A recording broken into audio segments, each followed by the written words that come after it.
Hello. शिक्षा की रणभेरी बज चुकी है। सैनिक तैयार हो जाएं, लेकिन दुर्ग के अंदर रहें, किले के अंदर रहें, किले से बाहर ना आए, क्योंकि बाहर कोरोना का अटैक है। घर के अंदर रहें, सुरक्षित रहें और अपनी शिक्षा को आगे बढ़ाते रहें। तो आइए आज दूसरा चैप्टर स्टार्ट लेते हैं। A letter to God. A letter to God, एक चिट्ठी भगवान के लिए एक चिट्ठी। इसको लिखा है, राइटर है इसके जी.एल. फ्यूएंट्स। इन्होंने बहुत ही इंटरेस्टिंग लेसन लिखा है। पढ़ेंगे इसको तो इस लेसन के बारे में आपको खुद समझ में आएगा। तो आइए स्टार्ट लेते हैं। जितनी बातें, जितने इंस्ट्रक्शंस आपको लेसन पढ़ने के लिए दिए जा रहे हैं उनको फॉलो करें, नोट्स बनाएं और अच्छी तरह से पढ़ के तैयारी करें। तभी आप आगे जा पाएंगे, तभी आपका नॉलेज बढ़ पाएगा। तो आइए देखते हैं कि द हाउस। देखिए, द लगा दिया, हाउस लिख दिया, यहाँ पर ठहराव के लिए लगा दिया। तो जो बता रहा है आपको वो इस पे जोर दे रहा है, द हाउस। द हाउस का मतलब वो घर। इट मीन्स स्पेशली कोई घर है। द ओनली वन, केवल एक। इसका ये क्वालिफिकेशन है इस हाउस की। द हाउस, वो घर। द के लिए वो नहीं लगता, लेकिन इसको स्पेशलाइजेशन करना है तो लगाइए, तभी क्लियर होगा। सब घर नहीं। द ओनली वन, केवल एक। इन द एंटायर वैली, पूरी घाटी। Sat on the crest of a low hill, नीची पहाड़ी पर। Crest of a low hill, नीची पहाड़ी की चोटी पर। ऑन द क्रेस्ट ऑफ, इसको थोड़ा क्लियर करें, पूरा ध्यान दें कि the crest of a low hill, नीची पहाड़ी की चोटी पर। सैट, बैठा हुआ। घर बैठता नहीं, साहित्यिक भाषा है, इसको समझते चलें। लिटरेरी बात है इसलिए कहा गया, क्योंकि घर जो है वो जीवित नहीं है, लेकिन लेखक या पोएट कभी कभी पर्सनिफाई कर देता है। जो चीज़ें जीवित नहीं उनको जीवित बता देता है। ये साहित्यिक अंदाज है, लिटरेचर का ढंग है लिखने का। फ्रॉम हिज हाइट, अपनी, फ्रॉम हिज हाइट, अपनी ऊंचाई से। वन कुड सी, कोई देख सकता था। द रिवर, उसकी ऊंचाई से, सॉरी, हिज हाइट, उसकी ऊंचाई से। वन, कोई। कुड सी द रिवर, नदी को देख सकता था। एंड द फील्ड, और खेतों को। ऑफ राइप कार, पके हुए फसल की। डॉटेड विद द फ्लावर्स, फूलों से भरे हुए। दैट ऑलवेज प्रॉमिस्ड, ये फूल, फ्लावर्स जो हमेशा वादा करते हैं, वचन देते हैं आपको। किस चीज़ की? गुड हार्वेस्ट, अच्छी फसल की। क्योंकि कोई भी फूल देखिए वही वादा करता है। ये साहित्यिक अंदाज है, समझ लीजिए। फूल बोलता नहीं है, लेकिन आम पे बौर आ गए बहुत सारे, तो समझ लीजिए कि बौर आ गए, तो आप ये समझ लेते हैं कि बहुत आम फलेंगे इस साल। आपके खेत में सरसों फूल गई तो आपको लगा फसल बहुत होगी। ये फूल जो है ये आपको वचन दे देते हैं कि अच्छी फसल होगी।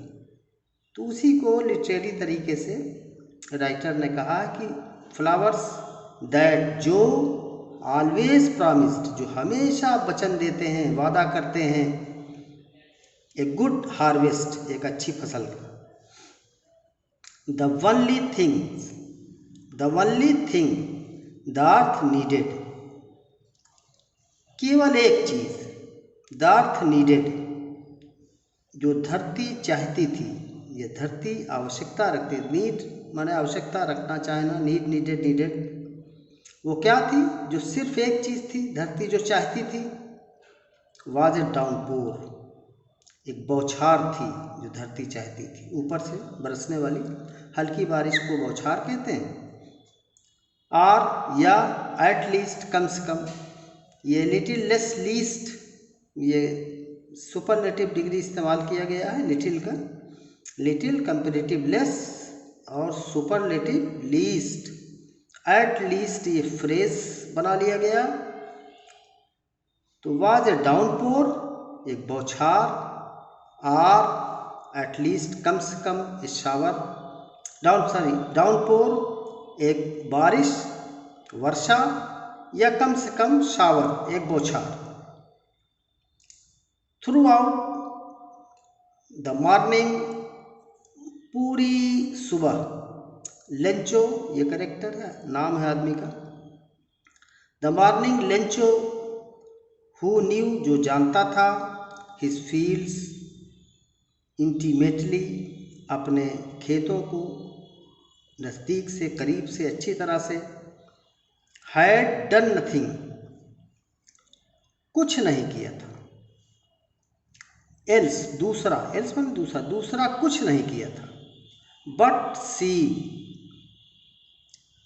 द स्काई, आसमान देखने के अलावा। इट मीन्स, और वो कुछ नहीं कर सका था सिवाय आसमान देखने के, कोई प्रयास नहीं कर सका था अपने खेतों के लिए। सिर्फ क्या कर पाया था, ऊपर आसमान देखता था इस आशा में कि पानी बरस जाए। इस सेंटेंस को देखें, who knew his fields intimately, जो अपने खेतों को पूरी तरह, अच्छी तरह जानता था। हैड डन नथिंग, कुछ नहीं किया था, यानी कोई प्रयास नहीं किया था उनके लिए। एल्स, दूसरा, अदर। बट, बल्कि, सीन द स्काई, आसमान देखने के अलावा। Toward the north east, north east की तरफ। ये दिशा का नाम है, आप जानते होंगे, चारों दिशाओं के नाम हैं, नॉर्थ, ईस्ट, साउथ, वेस्ट। तो ये नॉर्थ ईस्ट मिला दिया गया, तो नॉर्थ और ईस्ट के बीच के हिस्से को नॉर्थ ईस्ट लिखा जाता है। उसको आप समझ लेंगे, क्योंकि बादल के उठने की एक दिशा होती है हर जगह अलग। आपके यहाँ अलग है, आपके यहाँ मोस्टली जो है वो पूरब से बादल उठते हैं। जहाँ जिस ज़मीन के लिए, जिस माहौल के लिए, जिस देश के लिए ये कहानी राइटर ने लिखा है, वहाँ बादल किधर से उठते रहे होंगे, नॉर्थ ईस्ट से उठते रहे होंगे। इसलिए वहाँ के किसान, वहाँ के लोग बारिश की आशा, वर्षा की आशा करते होंगे, तो ऊपर जब देखते होंगे तो किधर देखते होंगे, नॉर्थ ईस्ट की तरफ, कि बादल आ रहे हैं कि नहीं आ रहे। तो आइए सेकंड नंबर को देखते हैं। नाउ, अब we are really going to get, now we are really going to get some water, women. Lencho ने कहा औरत से, यानी अपनी पत्नी से, कि अब हम कुछ पानी, नाउ वी आर रियली, वास्तव में अब हम, गोइंग टू गेट, पाने जा रहे हैं, सम वाटर, कुछ पानी। The women who was preparing supper, वो औरत मतलब स्पेशल किया उनकी पत्नी लेंचो की। हु वाज प्रिपेयरिंग, जो तैयार कर रही थी, सपर, खाना। ये खाना रात का कहा जाता है, last meal of the day, जो रात को आप खाते हैं पूरे दिन बिता लेने के बाद, तो रात का खाना समझ लीजिए आप। हु वाज प्रिपेयरिंग सपर, जो खाना तैयार कर रही थी, रिप्लाइड, जवाब दिया उसने, यस, हाँ, पानी पाने जा रहे हैं, गॉड्स विलिंग, भगवान की इच्छा। द ओल्डर बॉयज, बड़े बच्चे, वे आर वर्किंग, काम कर रहे थे, इन द फील्ड, खेत में, वाइल, जबकि, द स्मॉलर वंस, जबकि छोटे यानी छोटे बच्चे, वे आर प्लेइंग, खेल रहे थे, नियर द हाउस, घर के नज़दीक। until the woman called to them all, औरत के उन सब को बुलाने तक।